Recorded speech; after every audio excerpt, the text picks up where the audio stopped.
Hello and welcome to the Empath Podcast, where we discuss various topics about being an empath and spirituality. I'm Gary Leigh, and I'm an empath and a healer. I also run the Empath Zone. With me today are two fascinating co-hosts. The first is Jennifer Harris, who does a lot for this group, so thank you. Hi, Jen. Hi, my name's Jen, and I am a specialist in demonology and angels. Yep. And the other one of our regular co-host is Marisol, who has been with me in what seems like forever. Hi, Mari. Hey, how's it going? I'm Mari, and my specialty is energy and psychic attacks. Okay. Well, today's topic is part 2 of past lives and reincarnation. So, over to you, Jen. Hi, guys. Today, I know the last podcast that we did on past lives, we had a lot of questions as follow-up. So we have decided to revisit this subject because I know it fascinates pretty much everyone these days. The thing about past lives is that we all tend to have them, we just don't really remember them well, if at all. Yes. So why would we not remember our past lives? So, the last time we spoke about reincarnation and past lives and why we forget is because we carry such a lot of baggage from those past lives and we can barely cope with all the baggage from our current life. So this is baggage which we leave behind. Being reborn without a memory is almost like getting a clean slate for the majority of people. Yes. Anyway. Definitely. It's nice to have a clean slate because you can reinvent yourself. Exactly. Each time. And reinventing yourself is very hard if you already know who you are. Exactly. So, I know a lot of the questions centered around my past lives. Yep. Because I remember a lot of them. Before we get into that, though, Murray, how many past lives have you had that you can recall? That I can recall offhand, it's only 5, but I've been here for thousands and thousands of years. Okay, and why is it that you can only remember 5 of them? In those particular ones, they were very traumatic, and experiences from those lives are actually helping me with this current incarnation. How are those experiences coming over into this life for you, though? Some of them, it's more about, I guess, having the opposite experience. So in those lives, let's just say that the experience I have is particularly traumatic. So in this life, I'm experiencing the more positive end of that particular aspect. And in other ones, yeah. So you're having healing for that? Technically, yeah. Okay. Mm-hmm. So what about the other ones? Still healing. I guess it was more about fears, because I have like lots of uncontrollable fears that have no basis whatsoever. All right. So those stem from a couple past lives. So just because... Go ahead. Well, sorry. The death was kind of traumatic, so that's why it's kind of carried over. So I'll get to feel that in this particular life. So can you tell me what particular, or go on one of your phobias from a past life and the reason why you have that phobia? One of them is the fear of like depths. So if I go underground more than 50 feet, I'll have a panic attack. It's completely physical. And like I'll be talking normally and stuff, and then all of a sudden I'll start hyperventilating and I won't even notice it. The first time I noticed this is when I went to go visit a friend in England, and we were going on the subway. And I've been to New York on the subway and it was fine. However, in England, you go down like a couple hundred feet. And then I was talking, and then all of a sudden I almost fainted. And that's when I realized I had a fear of the depths. And that fear actually stems when it was during the Salem witch trial. I was a young boy, and they accused me of witchcraft. So they tried to drown me and smother me and everything like that. So that's where that particular phobia stems from. I see. That must have been very traumatic. It was. I had nightmares as a kid. Those dreams were really weird. Okay. Often your nightmares will be you processing stuff not only in this life, but often in your past life as well. Mm-hmm. So this particular night terror I had when I was a kid. And it basically starts like I'm in a room that has no doors or anything. And there's a table with a vase with a single flower in it. And then all of a sudden the room starts filling up with mud and I have no way of getting out. Wow. And it was a reoccurring like nightmare. It was very strange. And like sometimes I'd be talking with my parents and then I'd see them, like you're like a foot away from each other or something. And then all of a sudden, like they're really far away and I'm like really down underground. And then I'm in this room and it starts filling with mud. It's the strangest thing ever. And I had that a recurring one myself. Yeah. So how old were you when these nightmares started, and how old were you when they pretty much subsided? Maybe like a toddler. And then the dreams, they didn't really bother me. They just confused me because I had no actual correlation or anything from like if I was from when I was 3. It's like, well, that's weird. How do I know I'm in this hole and then it's covered with mud? How do I know what that feels like? It was confusing to me, and I didn't really tell anybody about it. And then it wasn't until my 20s and that dream finally went away. Oh. Was there something that happened in your 20s that helped that dream go away, or do you think it's because that was the age that you died in that I don't know. It's just I've never really knew because that night terror kind of went away and then like a new one came in its place. So I don't know if it's that, I just came to the realization, I am afraid of the depths, so I just need to figure that out. So maybe I was really comfortable. I'm not really sure. Okay. I see. All right. Gary, how about you? What past lives have impacted your life today the most? Well, here's the thing. I don't so much remember my physical past lives. I tend to remember my light body past life. So in other words, before I actually came into the physical side of things. And that tends to come up a lot. So the ones that I do remember are relevant today because there are other people still working through things, and I have to remember so I can cope with what's going on and what's being thrown at me. All right. Now, I do have some traumas, as I have mentioned previously, like I've lost 2 of my fingers in a past life, and any time I sort of read about someone having their fingers cut off, for example, I will always feel it in my right hand. It's my little finger and the one next to it. So whenever I'm sort of focusing on my finger, I do this strange little wiggle, especially if I'm counting to 5 and I don't complete 5. I'll wiggle just to sort of throw away the bad energy. And it's just been all my life, ever since I can remember. I used to play in a brass band, so when you're counting out rest or certain things, you're required to sort of use some sort of method to keep track. And so every time I would count to say 3 or 4, I would count off that 5th finger and wiggle it. So it's weird. That must have been difficult while you're playing an instrument to do that. Well, yes. Well, when you're counting off breaks or whatever, then you're sort of not playing.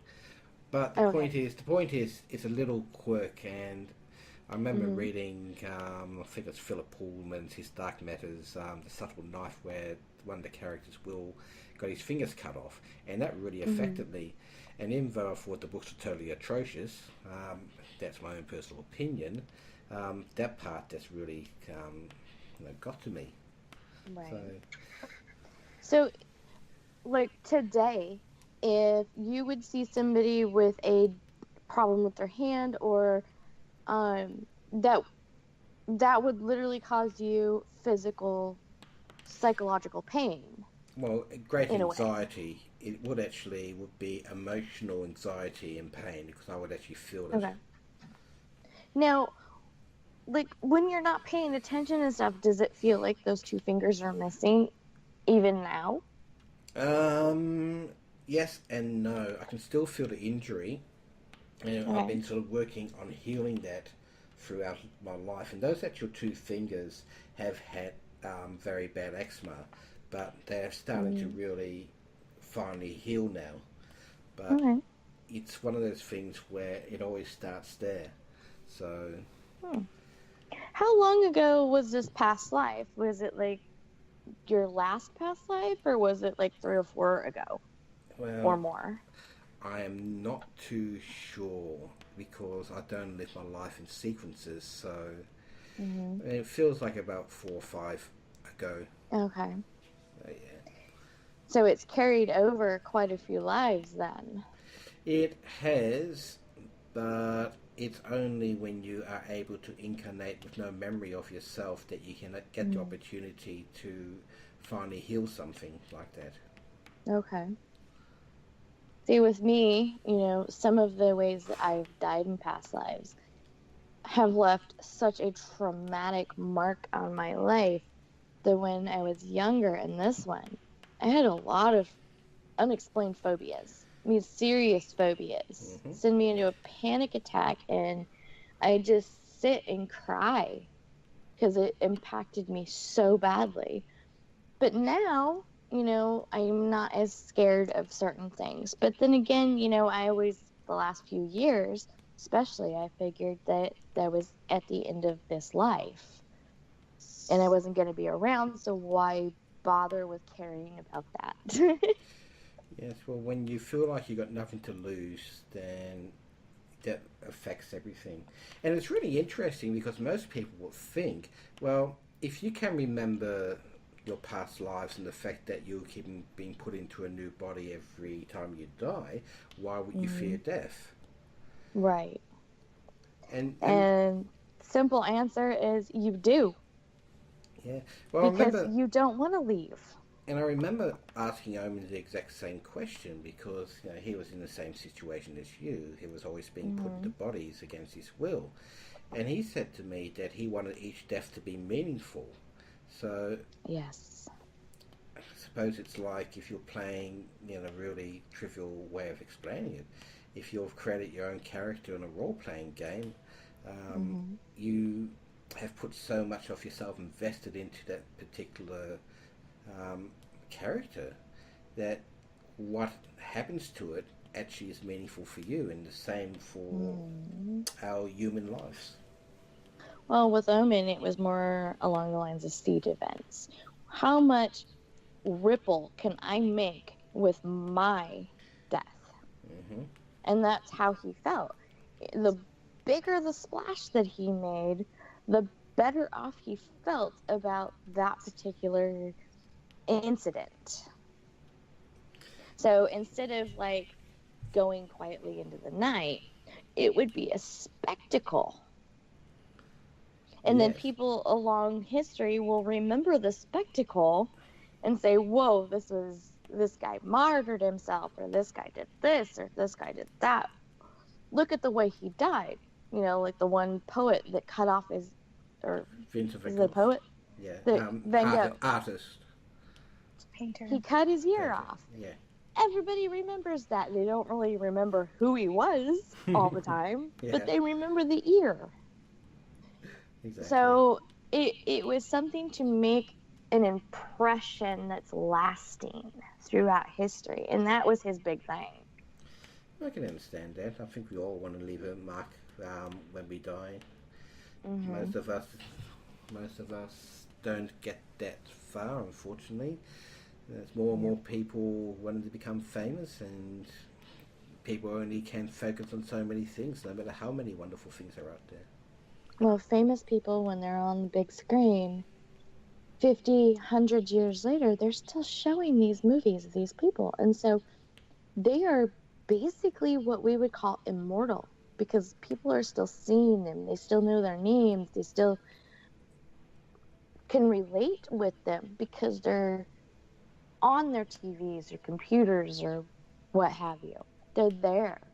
And I think a lot of this technology nowadays, people are going to be immortal because everybody has a YouTube channel and everybody has a Facebook page. So they're immortalizing themselves. So in your next life, you can go back and say, well, this person died 10 years ago. Who is they? They had an amazing life. This story that they wrote was great. Mhm. So Yeah.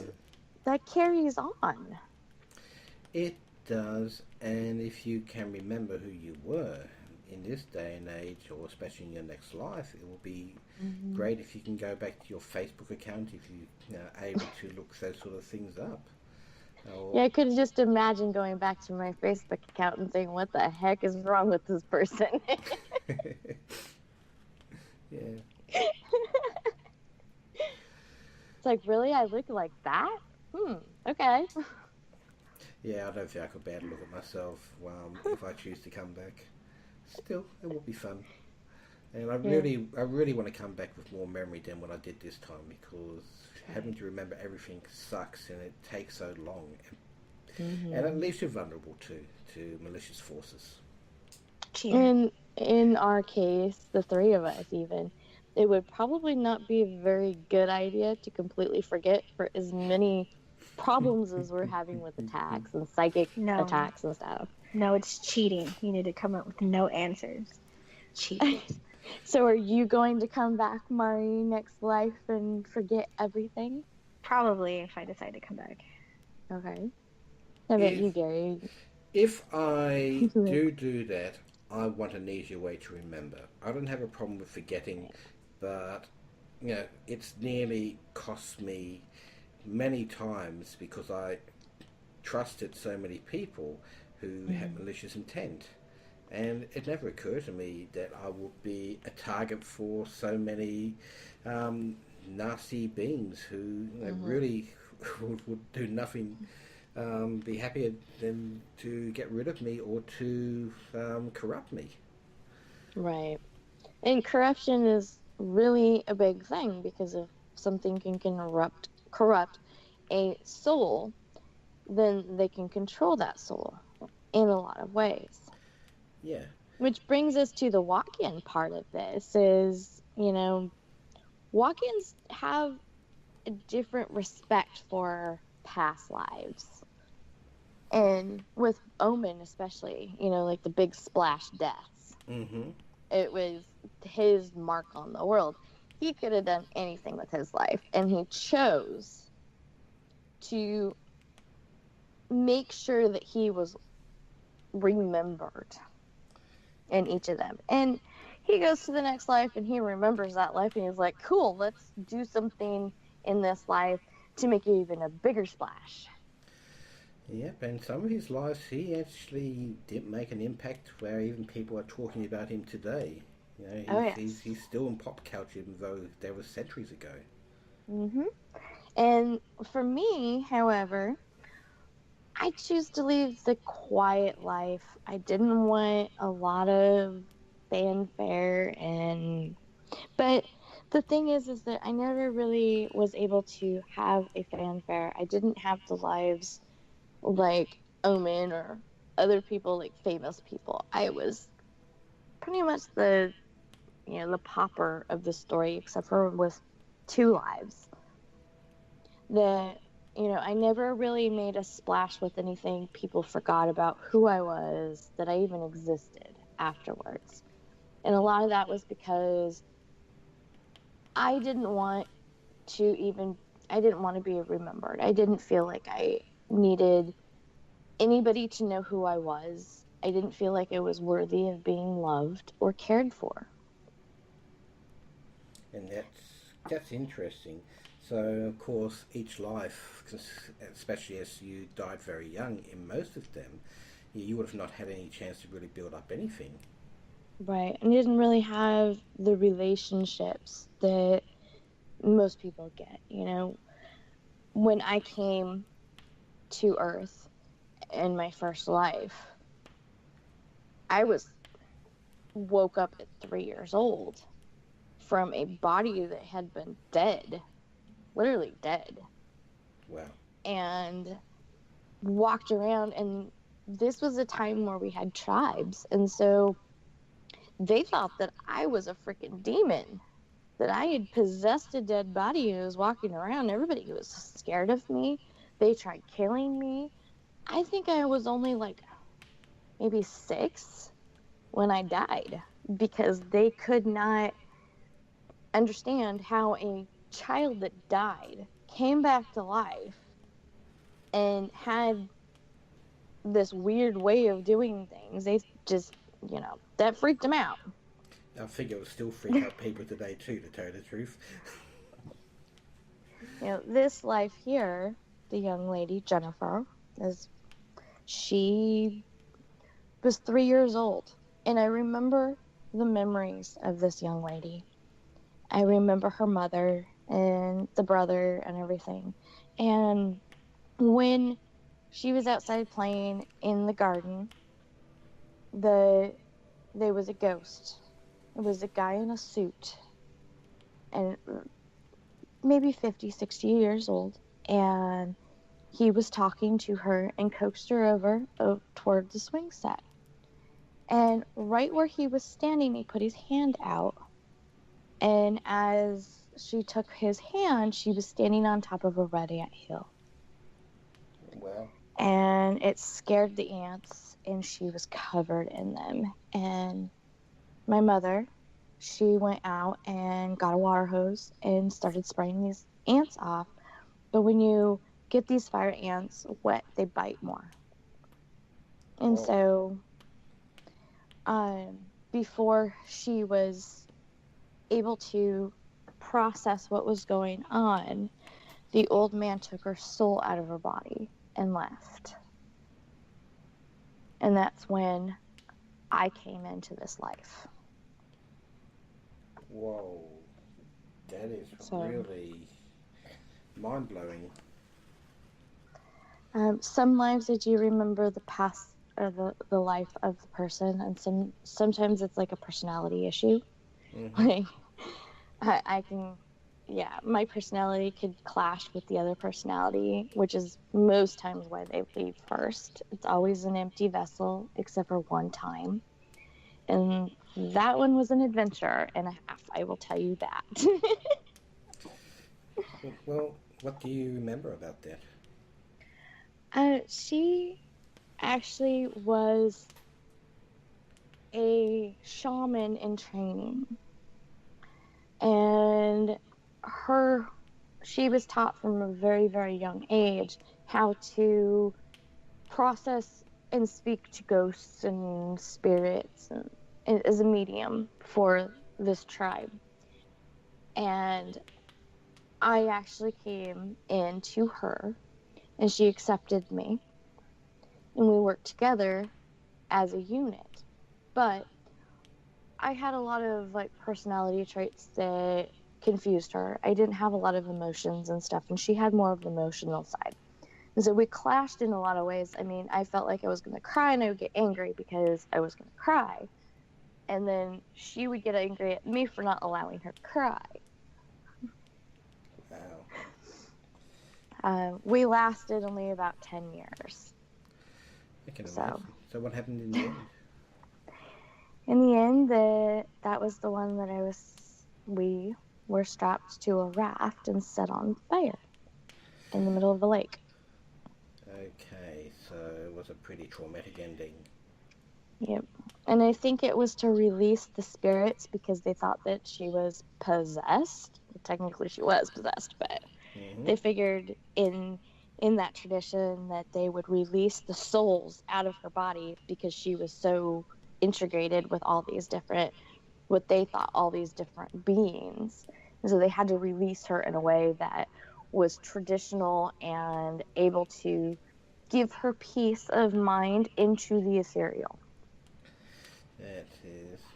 That makes sense. And the thing is, most people would just dismiss it as superstitious mumbo jumbo. Mm-hmm. But it's clearly not. Well, in most of my lives, I would, because of what had happened, I was in the ethereal. I got summoned in. I was pulled into this box, and I stayed there for what, 5,000 years before I even had my first life.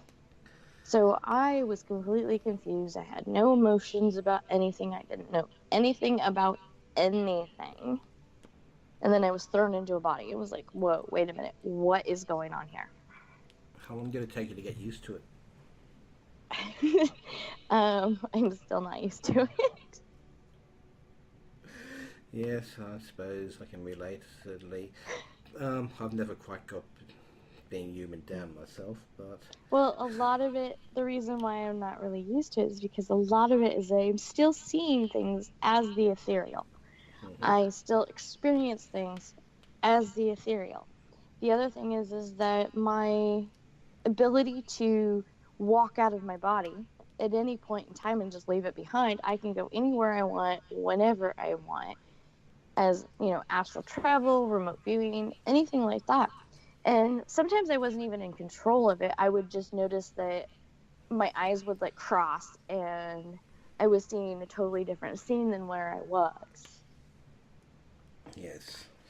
And so, like, as a teenager, I didn't want to get my driver's license. I was scared of getting my driver's license until I was like 18 because I could not control when I astral projected. And I've heard of people like that. You hear stories that these people suddenly leave the body and they have no control over it. Mm-hmm. And that's how I was for a long time. And a lot of that is because of trauma. Yes. As well in this life. But a lot of trauma throughout all of my past lives, which is, I have over 600 past lives. Some of them I remember, some of them I don't.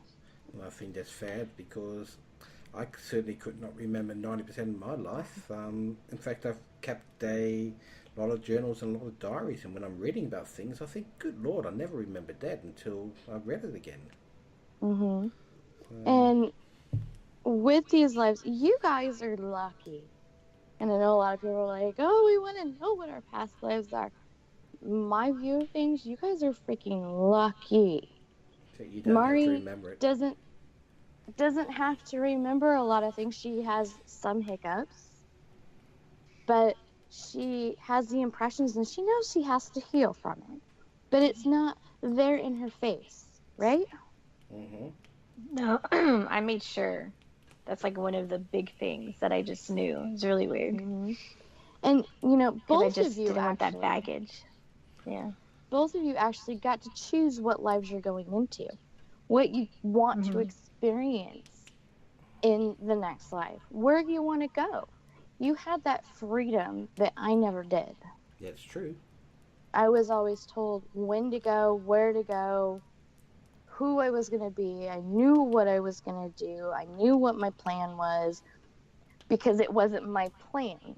It was someone else's plan, always. So I always knew what the game was, how long I was going to be around, and how the end was going to be. I knew the end was going to be bloody and disgusting and horrific. And I'm not sure how anyone could stay sane, so it's amazing that you are so balanced and grounded. I had a choice to make. I could either play the victim and let this consume me, or I could be a survivor. And I chose to be a survivor. And that is why I'm here today talking about this, because a lot of people choose the victim. And they don't have to. They can get through things. That's true. And the other thing, of course, is that in your situation, you wouldn't have had anybody to talk to, because this is not a common scenario. Most people have a choice whether they're going to be, reincarnated or not.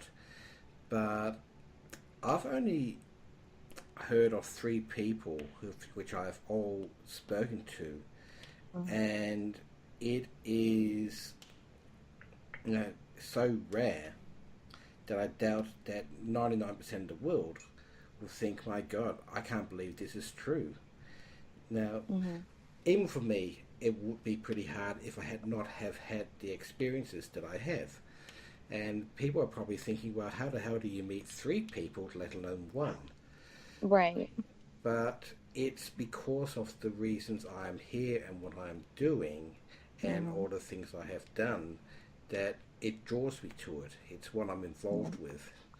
So it's not so much a coincidence, more as a meeting of the people who have been affected by the things that have been done to them. Like you said, you were, spent 5,000, 6,000 years in a box. And to clarify that, it was a sarcophagus which was glyphed and held the soul and used you and your energies, so you were unable to do anything about it. That's how they controlled you. How you got into that box is, from what I understand, you were betrayed and tricked into it. Yes. Yeah, when you take a ethereal being and you put them into a physical type vessel, they don't know what's going on. They have no concept of this. And so it's very easy to say, okay, well, you're stuck now. You're going to do what we're going to tell you to do. And you're trying to get out.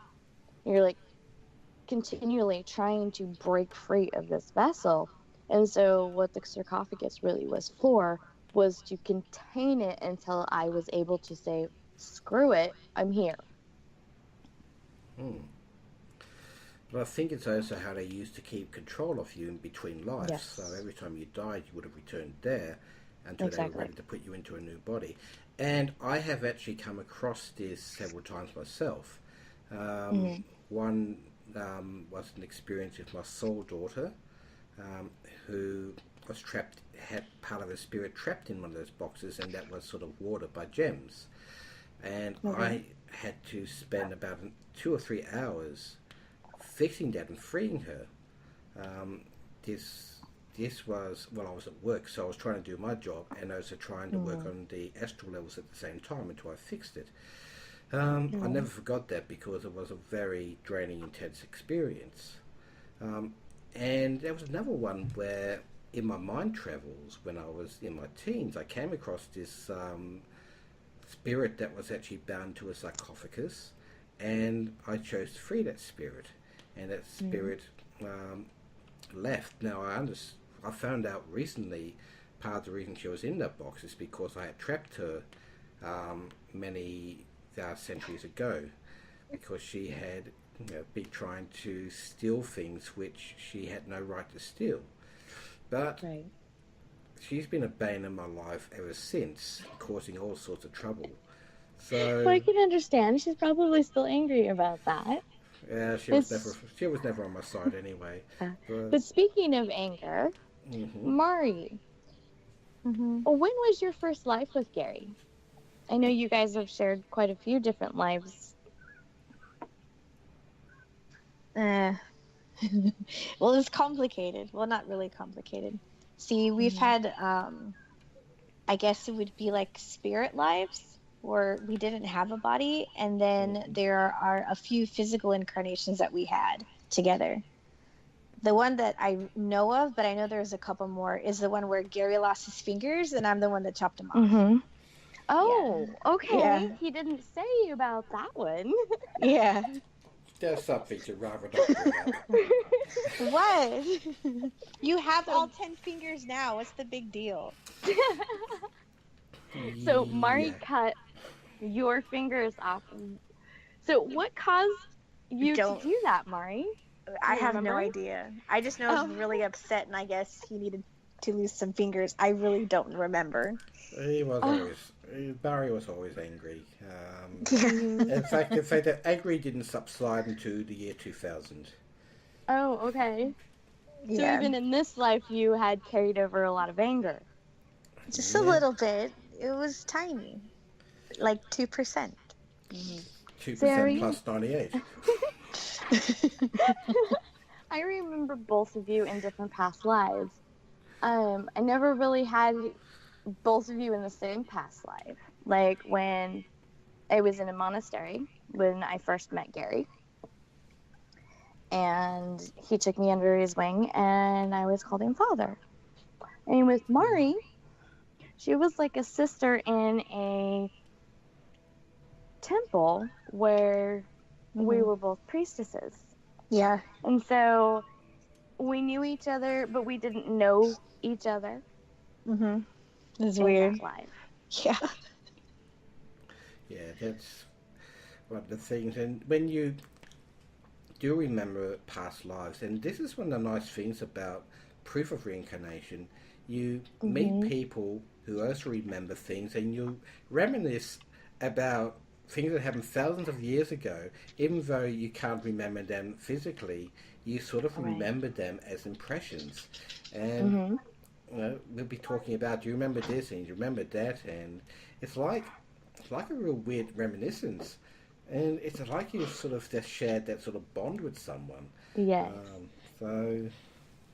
And me, I'm like, oh, you remember when you did this? And they're like, both of you are like, no, I did.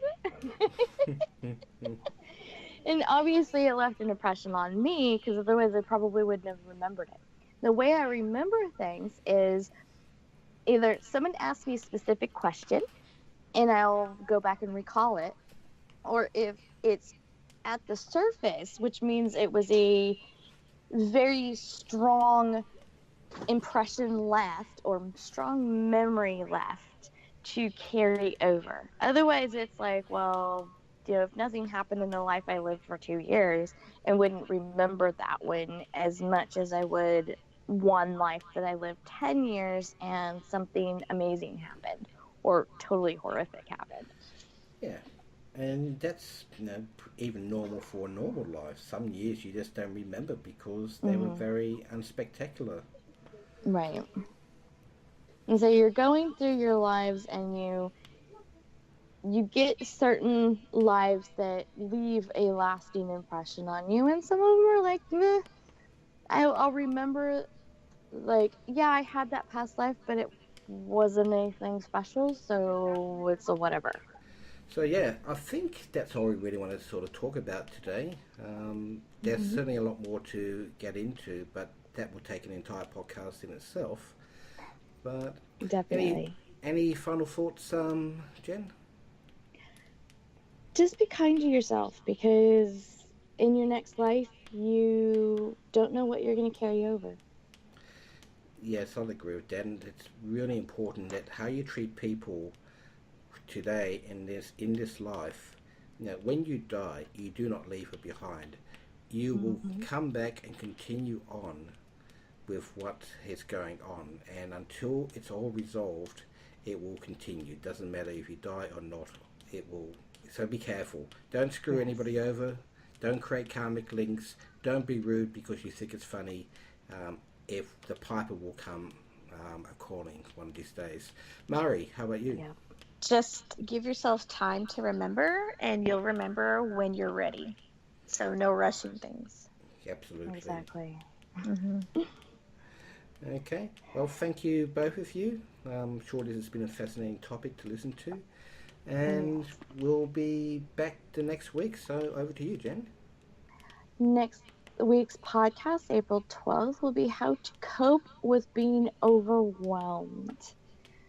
We are also going to do a special event in June where we are going to have a call out for psychic readers. We want, if you do tarot or pendulum readings, just mediumship, and you want to come in and be a guest on our show, please let us know at our email. podcast@empathsupport.com. And I'll put it in the links as well. We also have a chat room at our website. empathsupport.com. And our Facebook groups, as you all know, and our YouTube channel. If you've missed any of our podcasts, they will all be on our YouTube channel. You can go ahead and go check that out.